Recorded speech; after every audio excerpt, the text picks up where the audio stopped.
Good morning, good afternoon, good evening, good day, depending on where you're watching us from. I'm coming on a little bit earlier again. Today is Friday. It is day 26 of our challenge. We started off 26 days ago. It's unbelievable to believe that it's been 26 days.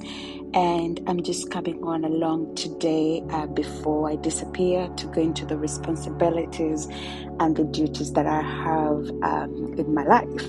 And so it's been last couple of weeks that we have been on this challenge, and it's been quite interesting just to come along and discuss different things. And today I will be very quick. It's going to be a very quick recording, as it's the end of the week. It's been like a busy week for me, and well, of course, just want to do this. So yesterday I came along and I was just trying to talk about some of the challenges. And if you're new here, welcome.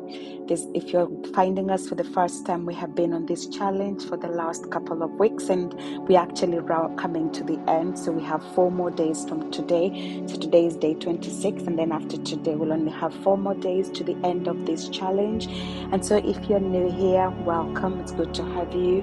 We have been challenging ourselves to do intermittent fasting for the past 26 days, and we've just been trying to kind of in a way regulate our eating, regulate the times that we eat, and kind of in a way so we are fasting in a given window and then we are eating in another different window. And so I've been coming online. I tried to do it consistently, and today is not a different day. So yesterday I came over online and I was just talking a little bit about the challenges that I've encountered during this season or during this time. And today I was just thinking in the morning as I was doing my morning run, what am I going to talk about? So today I will be talking a little bit about how to break bad habits, particularly when it comes to relationship with food. So today we'll talk about how to break bad habits, and then tomorrow we'll talk about how to establish good habits or good relationship or good healthy rhythms when it comes to food. Obviously, when you're thinking about bad habits, it could be something like sometimes addictions, it could be sometimes that unhealthy relationship with food, it could be anything, to be honest, because what you look at is something that will be good for somebody might be bad for somebody else. So again, I'm not going to try to generalize this. I'm going to just try to talk about things that, for example, that I've done myself, how I've been able to overcome a couple of things for myself, and maybe if there's some of the things that you might want to relate to, you may want to adapt them so that they kind of make sense to yourself. And so, for example, if you have a habit where you're constantly snacking, it might not look really bad, to be honest, but if you're struggling with weight and you have a slightly higher weight than normal, than what you should be normally having, it might be a bit like counterintuitive if you're constantly snacking. And if you're snacking, again, depending on what you're snacking on, because you could be constantly snacking, but you're snacking on things like vegetables, which tend to have a low calorific load, rather than snacking on things like cookies, crisps, and things like that tend to have a higher calorific load. It could be maybe you are addicted, let's say, to something maybe that is a little bit more like, whichever kind of a habit that you're thinking about. And one of the things that somebody once ever said to me that I think has really resonated quite a lot with me and stuck with me for years was, if you feed something, it will grow. But if you starve something, it has no option but to die. If you're constantly feeding that habit, it might be like a bird addiction or things like that. If you're constantly fueling it, it's definitely gonna grow. So for example, I'm not going to suggest any things to do with emotional and things that require a little bit more mental health and things like that, because that's out of my remit. But for example, if you are kind of in a way addicted, let's say, to something like alcohol, and then you say to yourself, like, I'm never gonna drink again alcohol, I'm not gonna be a binge drinker or things like that. But then constantly you're having friends that are taking you out, and when you're going out, one thing leads to the other. Obviously that's gonna be fed, and once you're feeding that, it's gonna become a habit over time that will be difficult to break. So if you're constantly feeding something, you are not going to expect to break free from something that you are feeding. And so let's just start by beginning to establish that if you want to really break free from something, if you want to really get rid of a bad bad habit, you must think of ways in which you're going to starve that. For example, if your habit is you are addicted to something, let's say, not as addicted, but you're just constantly taking too much sugar, you can't stay in that situation where you're constantly allowing yourself to have that high sugar content and intake and things like that if you want to break from them. So you must start, number one, by identifying what is it that you want to break free from. It might be something that maybe you want to reestablish a good habit, and maybe you started off with constantly exercising, and then you've fallen off and you're no longer doing that. You might want to kind of come out of the cycle so that you can reintroduce exercise as part of your regime. So it's kind of, number one, as I say, don't feed that thing if you don't want it to grow, but also it starts by identifying what is it that you want to deal with. You can't start talking about dealing with something that you don't know. You can't fight an enemy that you don't know. What you don't know or what you don't identify, you cannot easily fight with. A battle becomes easier when you know what you're fighting with or fighting against. If I'm fighting against unhealthy relationship with food, if I'm fighting against emotional eating, and emotional eating, there's so many different things that can be related to emotional eating, but I mean in the sense like, if I am upset, the first thing that I reach out for is food. If I am happy, the first thing that I reach out to is food. If I do something great, the first thing I reach out to as a reward mechanism is food. If I have done something terrible, the first thing as a consolation and comfort is food. That obviously is not a healthy relationship. So you need to kind of think about, like, what is it that is affecting me? And let's say, just kind of in a way thinking about, I'm not going to talk about how to deal with it today, because that's something I want to deal with that tomorrow. But once you begin by identifying and you're like, Claire, this is what is happening to you, you are kind of in a way using food as a reward mechanism. Once I know that is one thing that my default is, I constantly use food, then I will try to think of, like, how can I break free from that? So number one, start by identifying what is it. And then number two, try to identify what makes you get into that loop or into that cycle. For example, it could be, if it's something that I'm constantly thinking about food, it might be that maybe I am bored, that's why I reach out for food. Or maybe I am happy, that's why I reach out for food. And so once I know what triggers that, you know what it is, but what again triggers, what are the triggers, or what are the things that make me have this unhealthy relationship? And once you know the triggers, you can actually begin to start removing those triggers, isn't it? If you know you're triggered maybe by an event, or you're triggered by peer pressure. Some of us, we can be emotional eaters because of peer pressure.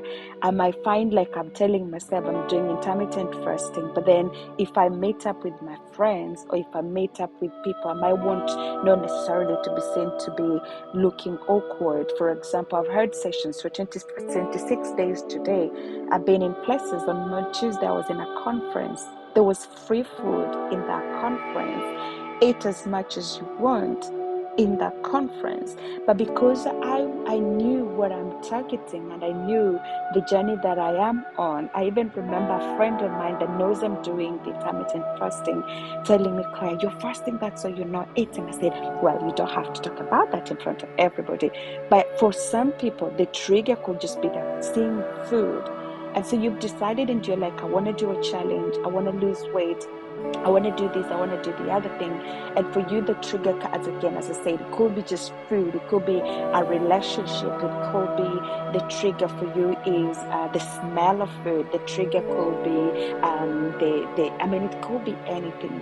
Once you've identified what's the issue, number one. Number two, what triggers the thing that triggers that? Then you start to think about, okay, what can I do to be able to deal with that? And then the third thing to think about, if you have, let's say, unhealthy habit or unhealthy relationship, and you're thinking, like, how can I be able to free myself or come out of that unhealthy relationship? The other thing you can think about is, how long have I been in this? Have I allowed this to go on? Sometimes we think about addictions or habits that we want to break. and you have been doing that like almost for the rest of your life, you can't expect to come out of it in one day. It can be possible. I believe in the power of miracles, but sometimes it could be a gradual process. I believe that we can have a turnaround in a day, but transformation is a process.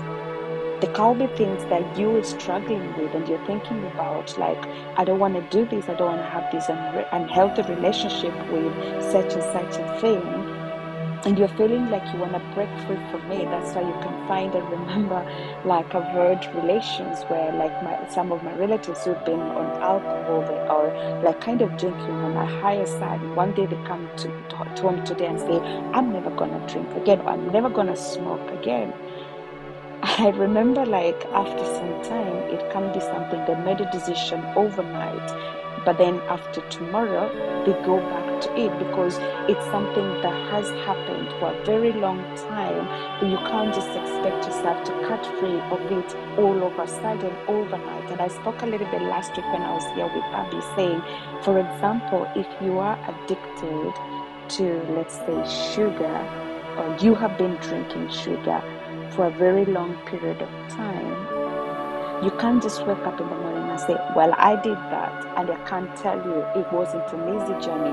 I went to work one day and I saw this woman and we were chatting with this woman, and she was telling me how much weight she had lost and things like that. And she was telling me she lost that amount of weight because she decided to cut free sugar from her diet.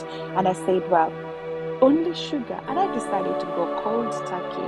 And to be honest, I struggled a little bit, but I was like so determined. I knew something that I was working on. You could decide to do that, but it's so easy for you to lapse back if you have been doing this for a very long time and just trying to evaluate and say, how long have I been doing this? How long have I had this relationship that is not helping me?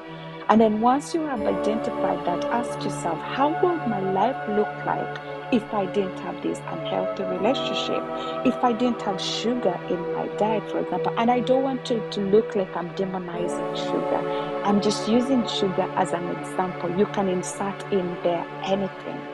So if you to choose and say, I want to remove sugar from my diet, or I want to try and reduce sugar from my diet, you have identified, and then look at it like, for how long have I been doing this?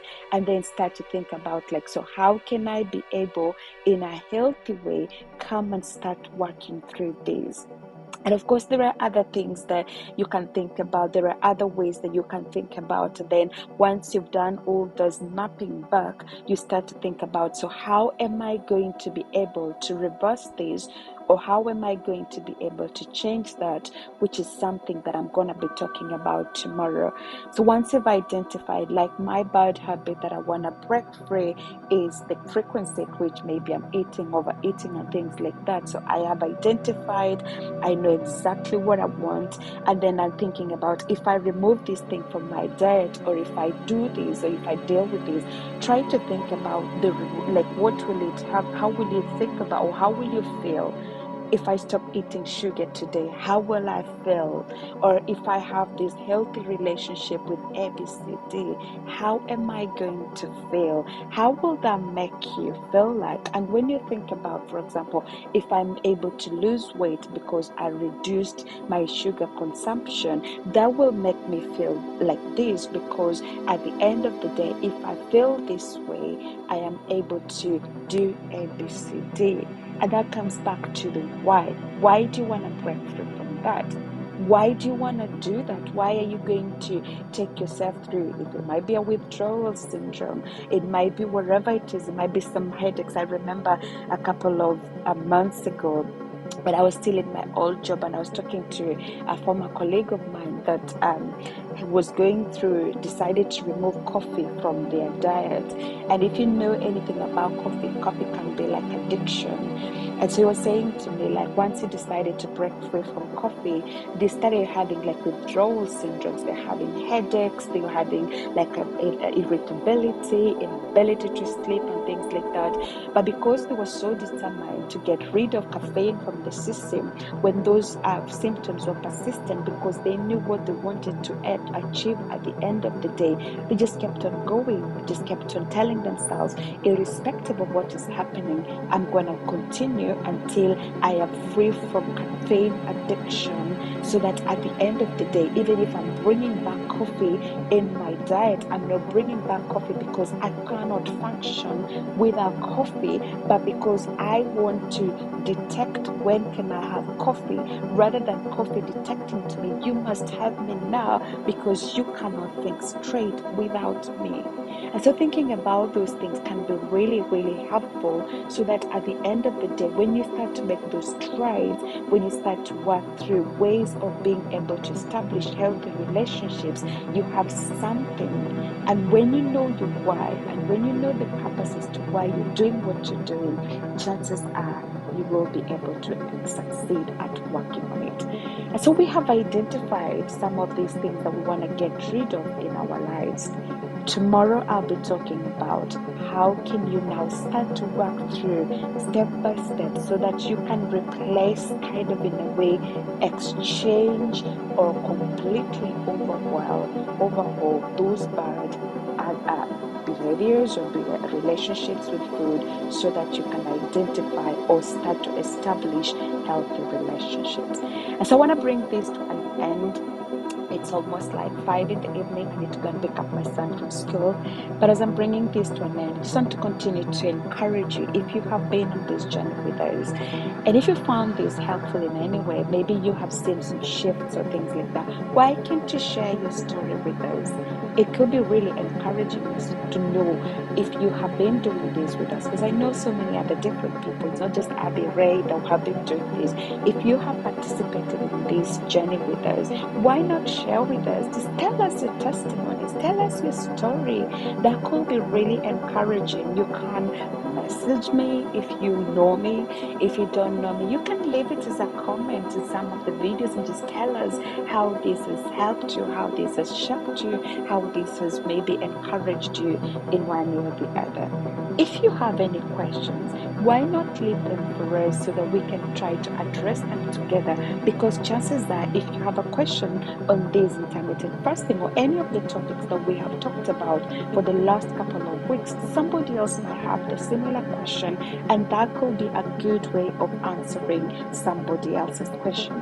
And if you found this helpful in any way, why not leave us like a thumbs up or share this information? You never know who else will need it along the line. And if you've not done so, why not just help us support what you're doing by clicking that subscribe button? It does go quite a long way in supporting and encouraging what you're doing. And as I bring this to an end, for those of you who watch this content, for those of you who share, for those of you who are subscribed, for those of you who support us in any shape, form, or way, we really, really appreciate you. Those who have been on this journey together with us, we really, really celebrate and appreciate you. We have 4 more days to go. If you haven't done it, you can still do intermittent fasting for 4 days and see how that could be helpful. It's never too late to start something. It's never too late to begin a new habit. It's never too late to establish a new healthy relationship, a new regime. And so until tomorrow, when I talk a little bit about how you can begin to establish those healthy rhythms, healthy lifestyles, and things like that, my prayer for you is that you will prosper and be in good health, even as your souls prosper. And it's my desire and my prayer that you know you're highly celebrated, appreciated, and loved. And until the next episode, I pray you have a great evening. Until tomorrow, when I get to see you, I pray that you will be richly blessed, and I shall see you again soon. Goodbye.